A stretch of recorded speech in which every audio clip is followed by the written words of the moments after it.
ganacsatada iibka caanaha xoolaha ee magaalada Burco ayaa saaka loo qaybiyay agab kala duwan oo loogu talagalay in kor loogu qaado isla markaana lagu ilaaliyo tayada caanaha. Agabkani ayaa isugu jiray habka kaydiyaha cadceedda iyo talaagado loogu talagalay inay kaydiyaan ama si qaboojiyaan caanaha si ay u ilaaliyaan tayadooda iyo nadaafadooda. waxaana agabkani daryeelka caanaha u qaybisay hay'adda VFS Germany oo ka shaqeysa barnaamijyada la xiriira ilaalinta iyo tayeynta caanaha. waxaana goobjoog ka ahaa isduwaha wasaaradda xanaanada xoolaha ee gobolka Togdheer Cabdi Muuse Jaamac Hindi, xubno ka tirsan xildhibaanada golaha deegaanka ee degmada Burco iyo sidoo kale saraakiisha hay'adda VFS Germany. iyadoona sidoo kale ay u soo qaybisay agabkani caanaha magaalooyinka Caynaba, Oog, Beer, Ceel, Laab, Ceel Bilcinle iyo deegaano kale kuwaasi oo si weyn u soo dhaweeyeen bulshadu.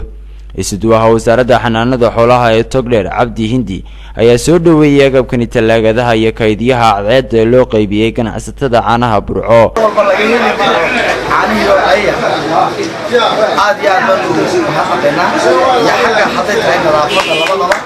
waxay qabteen hay'adda VFS Germany tababarro badan oo isdaba jooga waxay ka qayb qaateen sidii loo sameyn lahaa sharciga caanaha.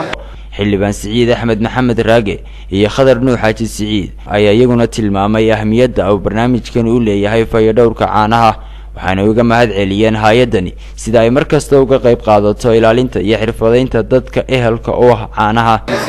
talaagada qabojiya taasoo lagu talagalay daryeelka iyo fayadhowrka bulshada in lagu ilaaliyo.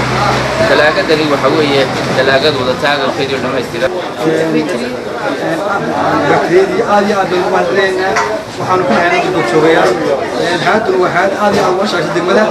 agabkani loo qaybiyay ganacsatada caanaha ayaa door weyn ka ciyaari doona ilaalinta tayada iyo fayadhowrka caanaha ee Somaliland.